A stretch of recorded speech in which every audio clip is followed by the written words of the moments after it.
Assalamu alaikum viewers, welcome to my YouTube channel. This is Dr. Mahmood Siddiqui. I am a homeopathic consultant. Friend, आज हम जिस disease पे बात करेंगे उसका नाम है डिमेंशिया। आज हम जानेंगे डिमेंशिया क्या है, इसकी टाइप्स कितनी हैं, इसकी काजेज़ क्या हैं और इसकी साइन एंड सिम्टम क्या है और इन दी एंड होम्योपैथिक मैनेजमेंट या होम्योपैथिक ट्रीटमेंट क्या है। फ्रेंड, जो लोग मेरी वीडियो फर्स्ट टाइम देख रहे हैं और मेरे चैनल पे नए हैं, काइंडली मेरे चैनल को सब्सक्राइब करें, साथ ही बेल आइकन को प्रेस कर दें सो दैट कि अपकमिंग वीडियो की नोटिफिकेशन उन्हें टाइमली मिल सके। So let's start.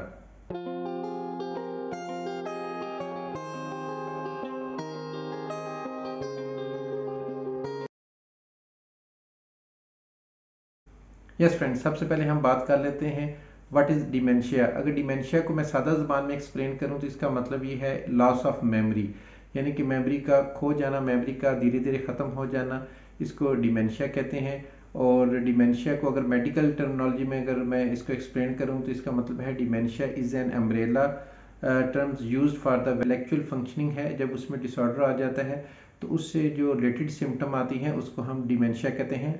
Yes friends, अभी हम डिमेंशिया की जो है वो हम टाइप्स पे बात कर लेते हैं कि इसकी कितनी टाइप्स हैं और वो क्या क्या हैं। तो जनरली जो डिमेंशिया को हम अम्ब्रेला टर्म्स जो इसकी हम यूज़ करते हैं, इसका मतलब यही होता है कि इसकी जो है जो डिमेंशिया ये एक टर्मिनोलॉजी है। बेसिकली इसके अंदर जो है 4 से 5 किस्म की इसकी आगे दिमाग की मुख्तलिफ किस्म की इसकी डिजीज़ होती हैं और इसकी वो डिफरेंट इसकी टाइप्स हैं जो कि हम आज डिस्कस करेंगे। जो सबसे पहली जो इसकी जो टाइप है वो है अल्जाइमर डिमेंशिया। जो अल्जाइमर डिमेंशिया, इसमें क्या होता है कि प्रोग्रेसिवली या परसिस्टेंटली आपकी जो है जो मेमोरी लॉस होना शुरू हो जाता है और आपकी मेमोरी जो वीक होना शुरू हो जाती है और आपको भूलने की आदत पड़ती रहती है।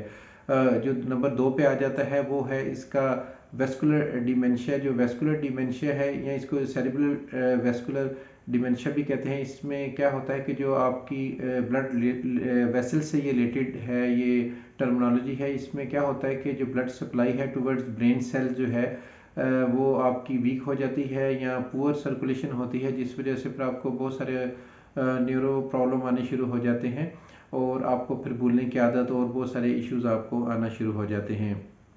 और इसके अलावा क्या होता है कि जो आपकी जो ब्रेन एक्टिविटी है वो सही तरह आप परफॉर्म नहीं कर पा रहे होते।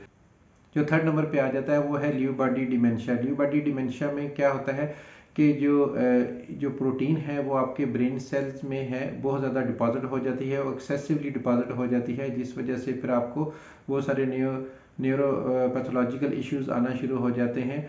और इसकी जो ये जो टाइप है इसको हम लियो बॉडी डिमेंशिया से कहते हैं।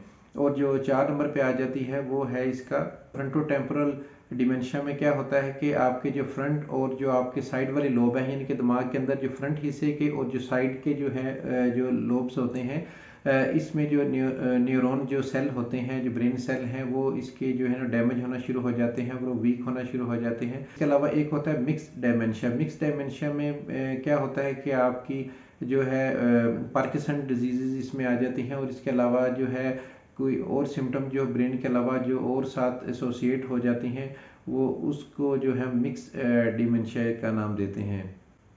Now we will discuss about the sign and symptom of the dementia. अब डिमेंशिया की जो है लीडिंग सिम्टम है हम उस पर बात करेंगे। जो इसकी जो सबसे पहली सिम्टम है वो है लॉस ऑफ मेमोरी। जब आपकी मेमोरी लॉस होता है तो बहुत सारी फिर आगे फर्दर जो है वो डिफरेंट किस्म के जो है वो रॉन्ग एक्शंस होना शुरू हो जाते हैं। फॉर एग्जांपल जो है फॉर गेटिंग थिंग्स का जो इसमें सिम्टम आता है कि फॉर एग्जांपल आपने कोई चीज़ कहीं पे प्लेस की है और वहाँ पे रखी है, तो जब उठाएंगे तो फिर कहीं और दूसरी जगह रखेंगे या उसकी जो एक्चुअल लोकेशन है या प्लेस है वहाँ आप रखना भूल जाएंगे। और इसके अलावा आप अपने वॉलेट कहीं रखा है और तलाश कहीं और करेंगे, घर की चाबियाँ कहीं और रखी हैं, तलाश कहीं और करेंगे। इसी तरह इसके अलावा जो है फॉर एग्जांपल आप वॉक पे गए हैं तो आप डी ट्रैक हो जाएंगे, आप मिस रूट हो जाएंगे, आपको समझ नहीं आएगी कि मेरा घर का रास्ता कौन सा है और आपने किस तरफ आपने मूव करना है। या वेर एज के आप उस जगह से फेमिलियर होंगे और आप नंबर ऑफ टाइम्स आपने वहाँ पे आपने वॉक की होगी, वहाँ से गुजर हुए होंगे, लेकिन वो रास्ता जो है फिर भी आप भूल जाते हैं। इसके अलावा अगर आप ड्राइविंग कर रहे हैं तो आप रास्ता भूल जाएंगे या अचानक सडनली आपकी मेमोरी लॉस हो जाएगा और आपको समझ नहीं आएगी कि मैंने किस तरफ टर्न लेना है, राइट टर्न लेना है या लेफ्ट टर्न लेना है। आप भूल जाते हैं कि मैंने कहाँ जाना है। तो ये बीच में इस तरह की सिम्टम आना शुरू हो जाती है। इसके अलावा जब ड्राइविंग करते हुए आपको आपको मिस जजिंग का भी प्रॉब्लम आता है कि आपको डिस्टेंस है वो आपको सही तरह से जज नहीं कर पा रहे होते। फॉर एग्जांपल कि स्पीड ब्रेकर है कि वो कितने डिस्टेंस पे है, तो आपको वो प्रॉपर्ली जज नहीं कर पाते और उसमें बहुत ज़्यादा फिर एक्सीडेंट के आगे खतरात होते हैं और रिस्क फैक्टर होते हैं। तो इस तरह की चीज़ें बीच में आना शुरू हो जाती हैं। इसके अलावा डिफ़िकल्टी इन सॉल्विंग प्रॉब्लम, यानी कि अगर कोई इशू बन जाता है तो आप उसमें कोई डिसीजन लेने में आप जो है आपको समझ नहीं आती और आप प्रॉपरली उसमें कोई आप डिसीजन नहीं ले पा रहे होते, या कोई भी इशू है उसको आप रिजॉल्व तरीके से नहीं कर पा रहे होते क्योंकि आपका जो दिमाग है वो प्रॉपरली आपका साथ नहीं दे रहा होता। और इसमें क्या होता है, जो इंटेलेक्चुअल फंक्शनिंग है वो इसमें डिस्टर्ब हो जाती है और आपकी जो ब्रेन एक्टिविटी है और वो आपकी इसमें डिसऑर्डर आ जाता है, वो ख़राब हो जाती है, जिस वजह से फिर आपको बहुत ज़्यादा प्रॉब्लम आते हैं। इसके अलावा लॉस ऑफ मेमोरी का भी इसमें प्रॉब्लम है और इसमें स्पीकिंग का भी प्रॉब्लम आ जाता है, लैंग्वेज प्रॉब्लम इसमें आ जाता है कि आप सम टाइम बात कर रहे होते हैं और अचानक से आपकी मेमोरी लॉस हो जाता है और आप भूल जाते हैं कि मैं क्या बात कर रहा था और किससे मैं क्या कह रहा था। तो इसमें इस तरह की भी सिम्टम आना शुरू हो जाती है। इसके अलावा कुछ बिहेवियर चेंजेस भी देखने में आती हैं। उसमें क्या होता है, जैसे फीलिंग एंग्शियस, यानी कि आप बहुत ज़्यादा आप बेताब होके या परेशान होके सम टाइम बैठे हुए होते हैं, या सम टाइम आप एंग्री होते हैं आप अपनी ही फॉरगेटनेस पे कि मुझे ये भूलने की आदत है, ये क्यों है, इस बारे में बहुत ज़्यादा आप थिंक ओवर करते हैं।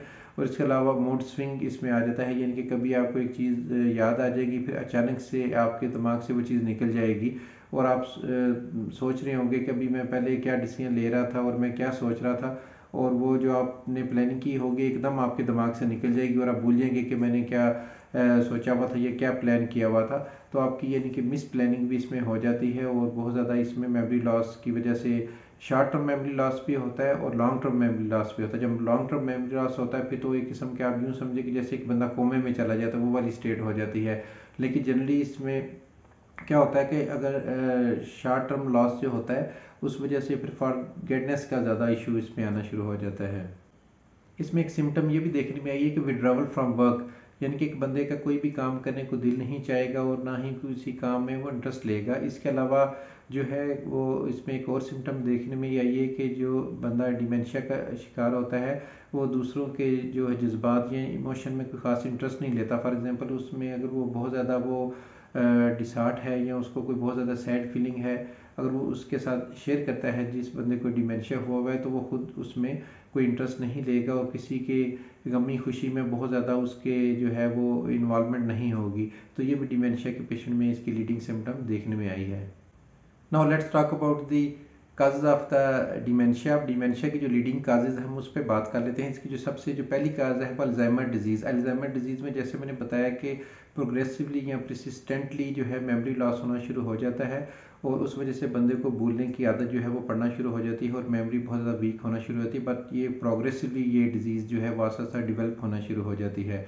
इसके अलावा जो सेरिब्लो वेस्कुलर डिजीज़ जो है, जिस तरह मैंने ऑलरेडी मेंशन किया था कि इसमें क्या होता है कि blood supply towards brain cell जो है वो वीक हो जाती है या पुअर हो जाती है, जिस वजह से फिर कॉग्निटिव इम्पेयरमेंट का प्रॉब्लम शुरू हो जाता है, यानी कि इंटेलेक्चुअल फंक्शनिंग जो है वो ब्रेन की वो डिस्टर्ब होना शुरू हो जाती है।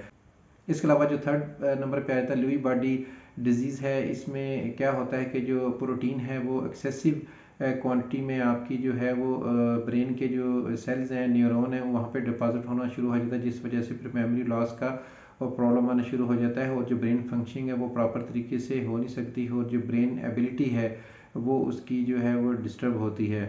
इसके अलावा एक और काज जो है वो है फ्रंटो टेम्पोरल डिजीज़। इसमें क्या होता है कि जो आपके जो फ्रंट लोब हैं और जो साइड वाले टेम्पोरल लोब हैं, इसकी जो न्यूरॉन है उनकी डीजनरेशन शुरू हो जाती है, जिस वजह से फिर क्या होता है कि जो मेमोरी लॉस का प्रॉब्लम आना शुरू हो जाता है और बहुत सारी न्यूरो इश्यूज जो है वो डेवलप होना शुरू हो जाते हैं।